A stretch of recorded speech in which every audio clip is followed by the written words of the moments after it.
Welcome to the Daily Chronological Bible. My name's Hunter, and we are reading through the Bible in chronological order as a single story. And that story is all about Jesus. It is a revelation of Him, and He has revealed to us the heart of the Father. Today, September the 15th, we're in the book of Esther, chapters 5 through 10. We're reading from the New Living Translation. Esther chapter 5. On the third day of the fast, Esther put on her royal robes and entered the inner court of the palace just across from the king's hall. The king was sitting on his royal throne, facing the entrance. When he saw Queen Esther standing there in the inner court, he welcomed her and held out his gold scepter to her. So Esther approached and touched the end of the scepter. Then the king asked her, "What do you want, Queen Esther? What is your request? I will give it to you, even if it is half the kingdom." And Esther replied, "If it please the king, let the king and Haman come today to a banquet I have prepared for the king." The king turned to his attendants and said, "Tell Haman to come quickly to a banquet, as Esther has requested." So the king and Haman went to Esther's banquet. And while they were drinking wine, the king said to Esther, "Now tell me what you really want. What is your request? I will give it to you, even if it is half the kingdom." Esther replied, "This is my request and deepest wish. If I have found favor with the king, and if it pleases the king to grant my request and do what I ask, please come with Haman tomorrow to the banquet I will prepare for you. Then I will explain what this is all about." Haman was a happy man as he left the banquet. But when he saw Mordecai sitting at the palace gate, not standing up or trembling nervously before him, Haman became furious. However, he restrained himself and went on home. Then Haman gathered together his friends and Zeresh his wife, and boasted to them about his great wealth and his many children. He bragged about the honors the king had given him and how he had been promoted over all the other nobles and officials. Then Haman added, "And that's not all. Queen Esther invited me and the king himself to the banquet she prepared for us, and she has invited me to dine with her and the king tomorrow." Then he added, "But this is all worth nothing as long as I see Mordecai the Jew sitting there at the palace gate." So Haman's wife Zeresh and all his friends suggested, "Set up a sharpened pole that stands 75 feet tall, and in the morning ask the king to impale Mordecai on it. When this is done, you can go on your merry way to the banquet with the king." This pleased Haman, and he ordered the pole to be set up. Esther 6. That night, the king had trouble sleeping, so he ordered an attendant to bring the book of the history of his reign, so it could be read to him. In those records, he discovered an account of how Mordecai had exposed the plot of Bigthana and Teresh, two of the eunuchs who guarded the door to the king's private quarters. They had plotted to assassinate King Xerxes. "What reward or recognition did we ever give Mordecai for this?" the king asked. His attendants replied, "Nothing has been done for him." "Who is that at the outer court?" the king inquired. As it happened, Haman had just arrived in the outer court of the palace to ask the king to impale Mordecai on a pole he had prepared. So the attendants replied to the king, "Haman is out in the court." "Bring him in," the king ordered. So Haman came in, and the king said, "What should I do to honor a man who truly pleases me?" Haman thought to himself, "Whom would the king wish to honor more than me?" So he replied, "If the king wishes to honor someone, he should bring out one of the king's own royal robes, as well as a horse the king himself has ridden, one with a royal emblem on its head. Let the robes and the horse be handed over to one of the king's most noble officials, and let him see that the man whom the king wishes to honor is dressed in the king's robes and led through the city square on the king's horse. Have the officials shout as they go, "This is what the king does for someone he wishes to honor." "Excellent," the king said to Haman. "Quick, take the robes and my horse, and do just as you have said for Mordecai the Jew, who sits at the gate of the palace. Leave out nothing you have suggested." So Haman took the robes and put them on Mordecai, placed him on the king's own horse, and led him through the city square, shouting, "This is what the king does for someone he wishes to honor." Afterward, Mordecai returned to the palace gate, but Haman hurried home, dejected and completely humiliated. When Haman told his wife, Zeresh, and all his friends what had happened, his wise advisers and his wife said, "Since Mordecai, this man who has humiliated you, is of Jewish birth, you will never succeed in your plans against him. It will be fatal to continue opposing him." While they were still talking, the king's eunuch arrived and quickly took Haman to the banquet Esther had prepared. Esther 7. So the king and Haman went to Queen Esther's banquet. On this second occasion, while they were drinking wine, the king again said to Esther, "Tell me what you want, Queen Esther. What is your request? I will give it to you, even if it is half my kingdom." Queen Esther replied, "If I have found favor with the king, and if it pleases the king to grant my request, I ask that my life and the lives of my people will be spared. For my people and I have been sold to those who would kill, slaughter, and annihilate us. If we had merely been sold as slaves, I could remain quiet, for that would be too trivial a matter to warrant disturbing the king." "Who would do such a thing?" King Xerxes demanded. "Who would be so presumptuous as to touch you?" Esther replied, "This wicked Haman is our adversary and our enemy." Haman grew pale with fright before the king and queen. Then the king jumped up to his feet in a rage and went out into the palace garden. Haman, however, stayed behind to plead for his life with Queen Esther, for he knew that the king intended to kill him. In despair, he fell on the couch where Queen Esther was reclining, just as the king was returning from the palace garden. The king exclaimed, "Will he even assault the queen right here in the palace before my very eyes?" And as soon as the king spoke, his attendants covered Haman's face, signaling his doom. Then Harbona, one of the king's eunuchs, said, "Haman has set up a sharpened pole that stands 75 feet tall in his own courtyard. He intended to use it to impale Mordecai, the man who saved the king from assassination." "Then impale Haman on it," the king ordered. So they impaled Haman on the pole he had set up for Mordecai, and the king's anger subsided. Esther 8. On that same day, King Xerxes gave the property of Haman, the enemy of the Jews, to Queen Esther. Then Mordecai was brought before the king, for Esther had told the king how they were related. The king took off his signet ring, which he had taken back from Haman, and gave it to Mordecai. And Esther appointed Mordecai to be in charge of Haman's property. Then Esther went again before the king, falling down at his feet and begging him with tears to stop the evil plot devised by Haman the Agagite against the Jews. Again the king held out the gold scepter to Esther. So she rose and stood before him. Esther said, "If it please the king, and if I have found favor with him, and if he thinks it is right, and if I am pleasing to him, let there be a decree that reverses the orders of Haman, son of Hammedatha the Agagite, who ordered the Jews throughout all the king's provinces should be destroyed. For how can I endure to see my people and my family slaughtered and destroyed?"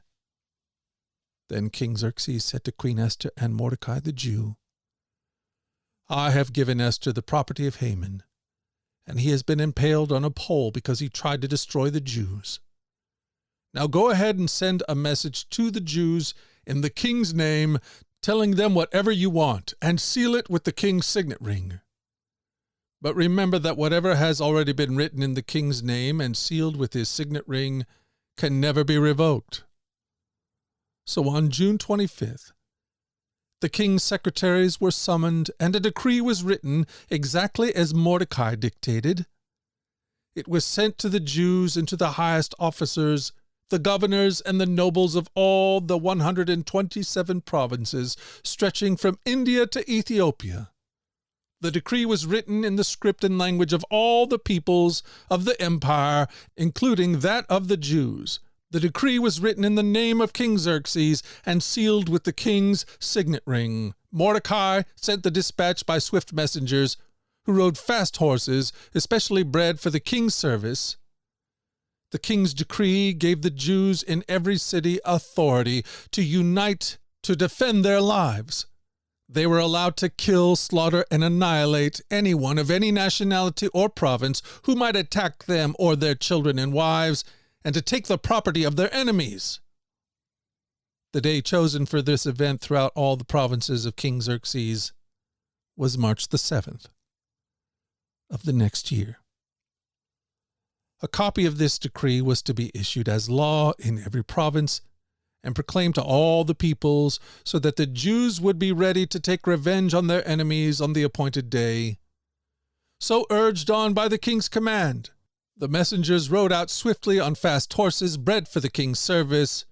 The same decree was also proclaimed in the fortress of Susa. Then Mordecai left the king's presence, wearing the royal robe of blue and white, the great crown of gold, and an outer cloak of fine linen and purple. And the people of Susa celebrated the new decree. The Jews were filled with joy and gladness and were honored everywhere. In every province and city, wherever the king's decree arrived, the Jews rejoiced and had a great celebration and declared a public festival and holiday, and many of the people of the land became Jews themselves, for they feared what the Jews might do to them. Esther chapter 9. So on March 7th, the two decrees of the king were put into effect. On that day, the enemies of the Jews had hoped to overpower them, but quite the opposite happened. It was the Jews who overpowered their enemies. The Jews gathered in their cities throughout all the king's provinces to attack anyone who tried to harm them. But no one could make a stand against them, for everyone was afraid of them. And all the nobles of the provinces, the high officers, the governors, and the royal officials helped the Jews for fear of Mordecai. For Mordecai had been promoted in the king's palace, and his fame spread throughout all the provinces as he became more and more powerful. So the Jews went ahead on the appointed day and struck down their enemies with the sword. They killed and annihilated their enemies and did as they pleased with those who hated them. In the fortress of Susa itself, the Jews killed 500 men. They also killed Parshandatha, Delphon, Asphatha, Porta, Adaliah, Aridatha, Pirmasashat, Irisai, Iradii, and Vasihatha, the 10 sons of Haman, son of Hammedatha, the enemy of the Jews. But they did not take any plunder. That very day, when the king was informed of the number of people killed in the fortress of Susa, he called for Queen Esther. He said, "The Jews have killed 500 men in the fortress of Susa alone, as well as Haman's 10 sons. If they have done that here, what has happened in the rest of the provinces? But now what more do you want? It would be granted to you. Tell me, and I will do it." Esther responded, "If it please the king, give the Jews in Susa permission to do again tomorrow what they have done today, and let the bodies of Haman's 10 sons be impaled on a pole." So the king agreed, And the decree was announced in Susa, and they impaled the bodies of Haman's 10 sons. Then the Jews at Susa gathered together on March 8th and killed 300 more men. And again they took no plunder. Meanwhile, the other Jews throughout the king's provinces had gathered together to defend their lives. They gained relief from all their enemies, killing 75,000 of those who hated them. But they did not take any plunder. This was done throughout the provinces on March 7th, and on March 8th they rested, celebrating their victory with a day of feasting and gladness. The Jews at Susa killed their enemies on March 7th, and again on March 8th, then resting on March 9th, making that their day of feasting and gladness. So to this day, rural Jews living in remote villages celebrate an annual festival and holiday on the appointed day in late winter, when they rejoice and send gifts of food to each other. Mordecai recorded these events and sent letters to the Jews near and far throughout all the provinces of King Xerxes, calling on them to celebrate an annual festival on these 2 days. He told them to celebrate these days with feasting and gladness, and by giving gifts of food to each other and presents to the poor. This would commemorate a time when the Jews gained relief from their enemies, when their sorrow was turned into gladness and their mourning into joy. So the Jews accepted Mordecai's proposal and adopted this annual custom. Haman, son of Hammedatha the Agagite, the enemy of the Jews, had plotted to crush and destroy them on the day determined by casting lots. The lots were called Purim. But when Esther came before the king, he issued a decree causing Haman's evil plot to backfire, and Haman and his sons were impaled on a sharpened pole. That is why this celebration is called Purim, because it is the ancient word for casting lots. So because of Mordecai's letter and because of what they had experienced, the Jews throughout the realm agreed to inaugurate this tradition and to pass it on to their descendants and to all who became Jews. They declared they would never fail to celebrate these 2 prescribed days at the appointed time each year. These days would be remembered and kept from generation to generation and celebrated by every family throughout the province and cities of the empire. This festival of Purim would never cease to be celebrated among the Jews, nor would the memory of what happened ever die among their descendants. Then Queen Esther, the daughter of Abihail, along with Mordecai the Jew, wrote another letter, putting the queen's full authority behind Mordecai's letter to establish the festival of Purim. Letters wishing peace and security were sent to the Jews throughout the 127 provinces of the empire of Xerxes. These letters established the festival of Purim, an annual celebration of these days at the appointed time decreed by both Mordecai the Jew and Queen Esther.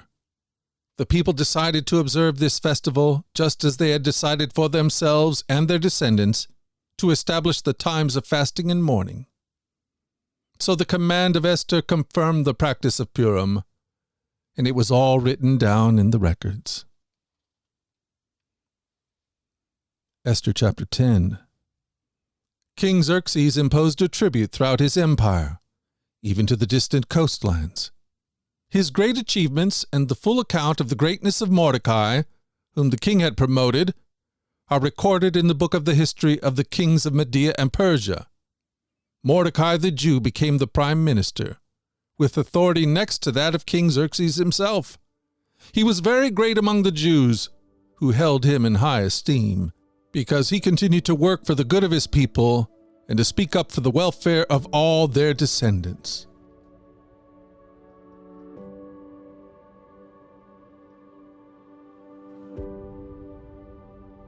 Thank you for joining us at the Daily Chronological Bible. You can find the specifics of our reading plan in the one-year Chronological Bible published by Tyndall Press. And discover more about our other podcasts at dailyradiobible.com, where people from all around the world come to join us in this journey through the Scriptures, where we allow the Scriptures to point us to the God who is love, the God revealed to us fully in Jesus. Again, that website is dailyradiobible.com. Subscribe or follow wherever you get your podcast. Until tomorrow, let's go forward in God's joy. Let's let His joy be our strength. And let us always remember this, that you are loved. No doubt about it. Alrighty, I'll talk to you again tomorrow. Bye-bye.